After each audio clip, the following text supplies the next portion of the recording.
Jeremy Corbyn. The leader of the opposition is speaking today. Jeremy has always been a passionate defender of the NHS. We need powerful opposition to this government's disastrous NHS policies and a government that will defend the NHS, not destroy it. Please give a warm welcome to Jeremy Corbyn.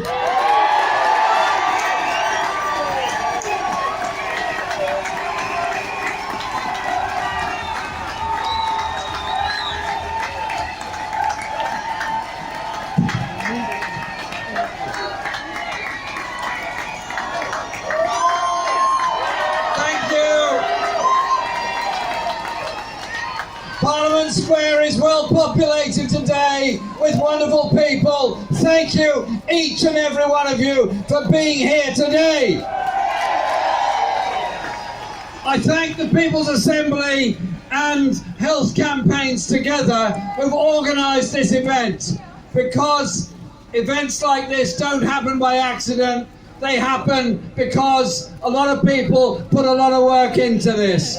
Campaigning today, yes, but all those local demonstrations up and down the country, day in, day out, week in, week out, on those wet Saturdays collecting petitions. It frightens the life out of the Tories and it heartens all of our supporters.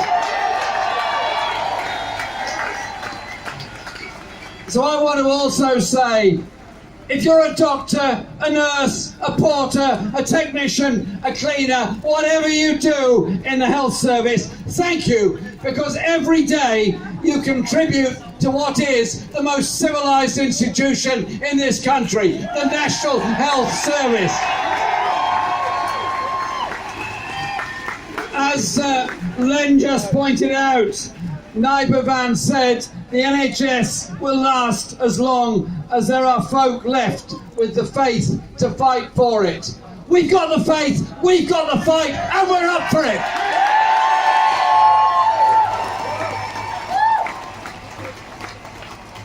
I want you all to give a very warm welcome to somebody who is back with us today, who's benefited from the NHS, and because he's benefited from the NHS, we all benefit from the NHS, and for his fantastic work. Will you give a very warm welcome to Mark Sawatka, who's back here with a new heart given to him by the National Health Service. Yesterday I was visiting an old friend in hospital, an old friend who is in hospital having very important, very serious and very major treatment. And he gave me this message. This is from Rodney Bickerstaff, former General Secretary of Unison. And he gives me 3 very quick points he insisted I make today. So this is for you, Rodney. And he told me this. In the 2 weeks I've been in hospital, I've counted 20 different nationalities amongst the staff looking after me. And he thanks each and every one of them, the multicultural nature of our NHS staff.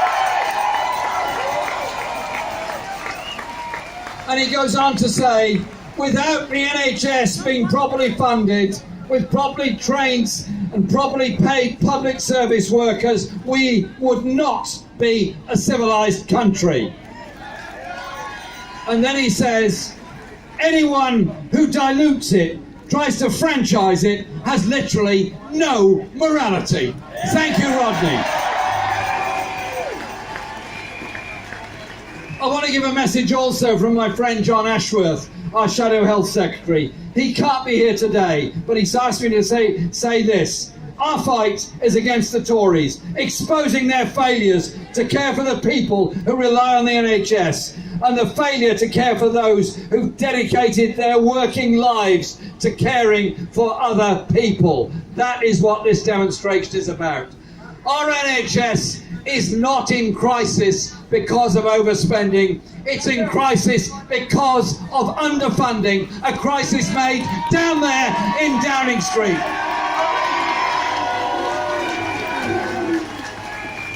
The Tories and the coalition before them managed to cut taxes on big business. They cut taxes to the richest families. They cut taxes for the speculators. Cut taxes for the fat cats. Don't let them tell you there's no money for the NHS. There is no excuse for it. The money is there if you collect the taxes properly to fund it and pay for it.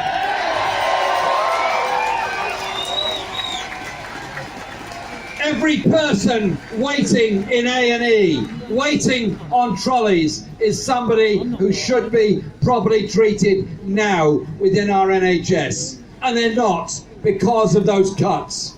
But there are others, such as the treatment of NHS staff. Think for a moment of every student nurse forced to visit a food bank to make ends meet, while they're at the same time caring for our sick and dependent people. Every elderly person denied the care they need. Every one of those things has come about from a political choice made by a government that underfunds the National Health Service and social care when they know full well the resources are there to do it.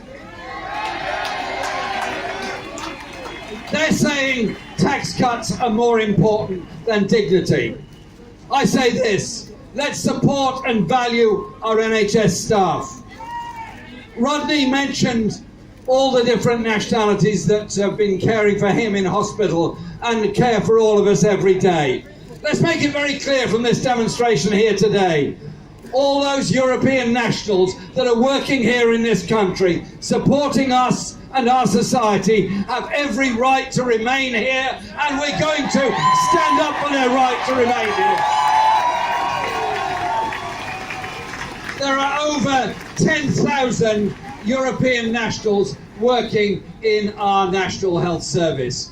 So our message to them, the government, now is this: our NHS is in crisis. In crisis because of the underfunding of social care, the million people not getting the care and support they need, those waiting on trolleys, those desperate to get into an A&E department and waiting for hours for treatment. It's not the fault of the staff.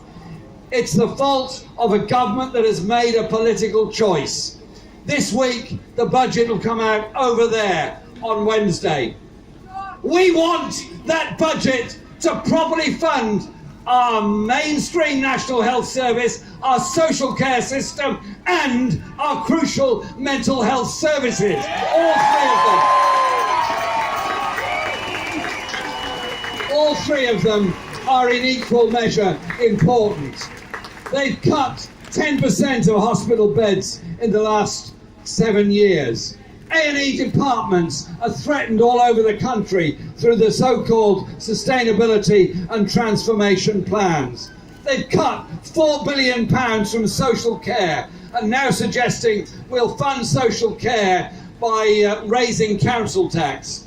I'll tell you this, raising council tax all over the country, if you raised it to the maximum, would only meet 1/6 of the needs of social care. And on top of that, it would have a problem, because if you take a local authority, random place like, say, Windsor and Maidenhead, for example, and you compared what you raised there from a 3% council tax rise to what you would raise in, say, Knowsley, the poorest borough in England, you all know full well the difference. You all know full well that we believe every person who needs social care is equally valuable, whether they live in Surrey, Maidenhead, Knowsley, or Newcastle, or anywhere else.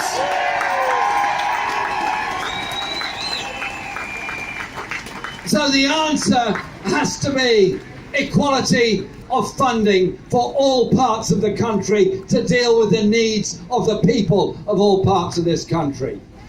Listen, the National Health Service was created by people with vision. The idea that healthcare should be free at the point of use and a human right. Other places don't have it. The United States doesn't have it. Many parts of the world do not have it. Trump and his mates in the United States are trying to destroy the limited form of healthcare that the Obama administration has bequeathed to them. Theresa May couldn't wait to get to the United States to discuss trade agreements with Donald Trump. I tell you this, we're going to block any trade agreement that gives a green light for US healthcare companies to come here and strip out and take from our National Health Service.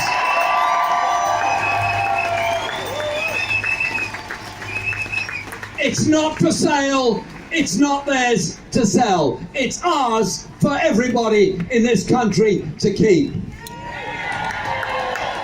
And I tell you this, there's some interesting parallels of the time when the NHS was established with now. Those that wanted to found the NHS got the most unbelievable attacks from the right-wing press in this country. Those of us that stand up against the politics of austerity, against the politics of transferring wealth from the poorest to the richest, those that stand against tax cuts for the rich and tax burdens for the rest. We, every one of us in this square, gets denigrated as a result of this. But I tell you what, there is only one answer to this. You say it like it is. Our NHS is ours. Our NHS has values. Those values of a society where everyone is cared for their health also applies to so much else, such as how you treat the homeless, such as the housing crisis, such as the underfunding of education, such as the treatment of low-paid workers, such as those who don't even get the living wage. It's how you put your principles into practice that's so important. We've come here today to put our principles into practice, our principles of the kind of world, kind of society, and kind of values we have. Defending the NHS is defending a basic human value and a basic human right. You don't walk by on the other side when somebody is in difficulties or needing help and support. You put your arms round them and you give them the love, the support and the comfort they need. That's what our NHS has been doing for all of us, all of our lives.